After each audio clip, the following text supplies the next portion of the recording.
Welcome to leader English. நம்ம இப்போ பார்க்க போகிற டாபிக் என்னென்னா ப்ரிப்போசிஷன்ஸ். ப்ரிப்போசிஷன்னா முன்னிடை சொல்னு பேர். இதில் பை அண்ட் வித் ப்ரிப்போசிஷன்ஸை பார்க்கலாம். ஃபர்ஸ்ட்டு பைங்கிற ப்ரிப்போசிஷன்ஸை பார்ப்போம். பை அப்படின்னா அருகில், ஆல், இல் அப்படிங்கிற தமிழ் மீனிங்கை கொடுக்குது. இது பைங்கிறத பேசிவ் வாய்ஸில் நம்ம பயன்படுத்தலாம். அதே போல் இது டிரான்ஸ்போர்ட்டேஷன், போக்குவரத்து அந்த மாதிரி இடங்களில் நம்ம பைங்கிற ப்ரிப்போசிஷனை யூஸ் பண்ணலாம். அதேமாதிரி தொடர்பு வகை, மோட் ஆஃப் கம்யூனிகேஷன்லேயும் இந்த பைங்கிற ப்ரிப்போசிஷனை யூஸ் பண்ணலாம். டிரான்ஸ்போர்ட்டேஷனை இப்போ பேருந்து, ரயில், இந்த மாதிரி விமானம், இந்த மாதிரியான இடங்களில் நம்ம பைங்கிறது யூஸ் பண்ணலாம். தொடர்பு வகைன்னா போஸ்ட் வழியாவா, இல்லை மெயில் வழியாவா, இல்லை ஃபேக்ஸ் வழியா, அந்த மாதிரியான இடங்களில் நம்ம பைங்கிற ப்ரிப்போசிஷனை பார்க்கலாம். இதோட எக்ஸாம்பிள் சென்டென்ஸ் ஒன் பை ஒன்னாக பார்ப்போம். First example sentence, he is standing by the river அப்படின்னா அவன் நதிக்கு அருகில் நின்று கொண்டிருக்கிறான். பை த ரிவர் அப்படின்னா நதிக்கு அருகில். பைன்னா இந்த இடத்துல அருகில்ங்கிற அர்த்தத்தை தருகிறது. அதே போல் I live in house by the school அப்படின்னா நான் பள்ளிக்கூடத்துக்கு அருகில் உள்ள வீட்டில் வசிக்கிறேன். I live in house by the school அப்படின்னா நான் பள்ளிக்கூடத்திற்கு அருகில் உள்ள வீட்டில் வசிக்கிறேன். ஸோ பை த ஸ்கூல்னா பள்ளிக்கு அருகில், பை த ரிவர்னா நதிக்கு அருகில். ஹீ ஸ்டாண்டிங் பை த ரிவர்னா அவன் நதிக்கு அருகில் நின்று கொண்டிருக்கிறான் அப்படிங்கிற மீனிங்கை தருகிறது. ஸோ பைங்கிறது அருகில்ங்கிற அர்த்தத்தையும் தரும். The next example sentence, passive வாய்ஸில் இதை யூஸ் பண்ணலாம் அப்படின்னு ஏற்கனவே பார்த்துருக்கோம். So a watch is given by him அப்படின்னா கடிகாரம் அவனால் கொடுக்கப்பட்டிருக்கிறது. ஆள்ங்கிற அர்த்தத்தை தரும் அப்படின்னு பார்த்தோம். கடிகாரம் அவனால் கொடுக்கப்பட்டிருக்கிறது. A watch is given by him. Give, gave, given. So a watch is given by him னா கடிகாரம் அவனால் கொடுக்கப்பட்டிருக்கிறது. Next, the bridge was opened by the chief minister. ஆனால் பாலம் முதல்வரால் திறக்கப்பட்டது அப்படிங்கிற அர்த்தத்தை தருகிறது. அடுத்து next one, a letter was written by me அப்படின்னா கடிதம் என்னால் எழுதப்பட்டது. இந்த மூணு சென்டென்ஸுமே பேசிவ் வாய்ஸில் யூஸ் பண்ணியிருக்கோம்.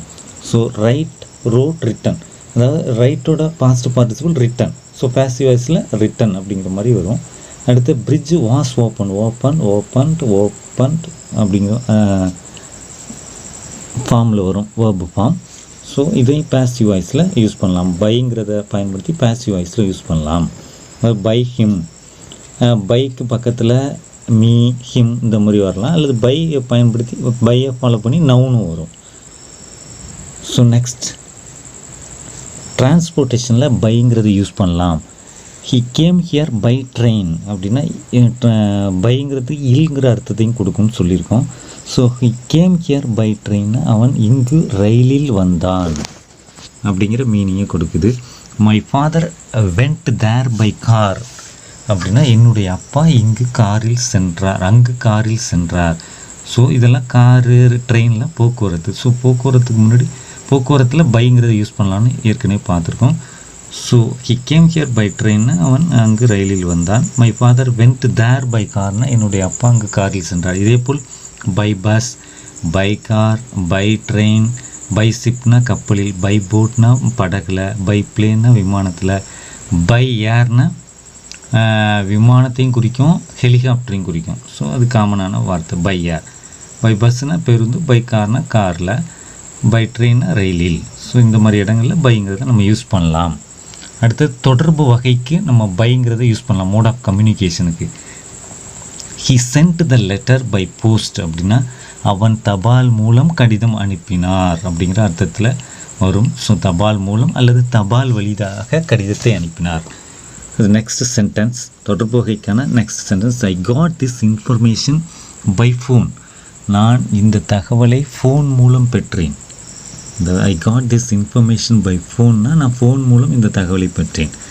அடுத்தது next sentence, he sent an appointment order by email அப்படின்னா அவர் நியமன உத்தரவை மின்னஞ்சல் வழியாக அல்லது மின்னஞ்சல் மூலமாக அனுப்பினார்.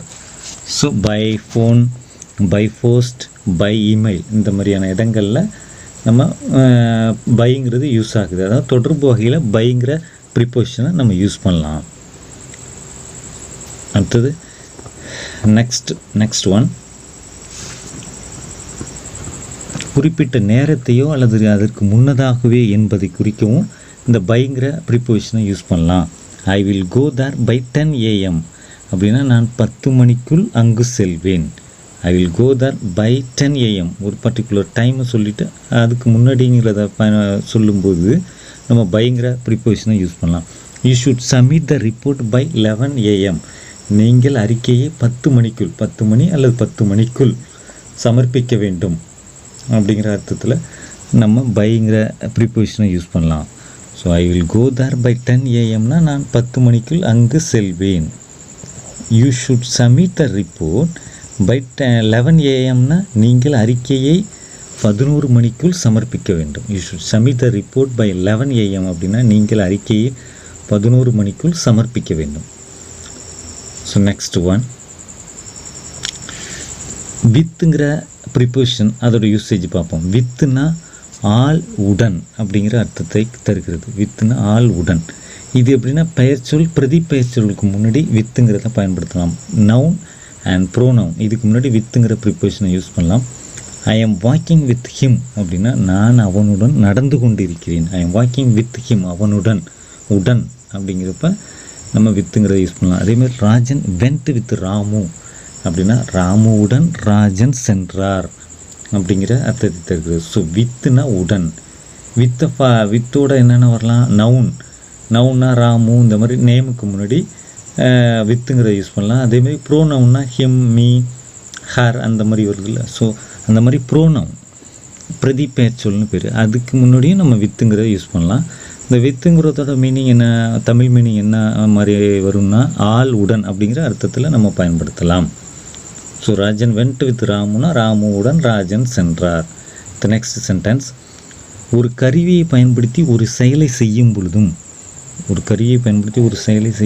நம்ம வித்துங்கிற ப்ரிப்போசிஷனை யூஸ் பண்ணலாம்.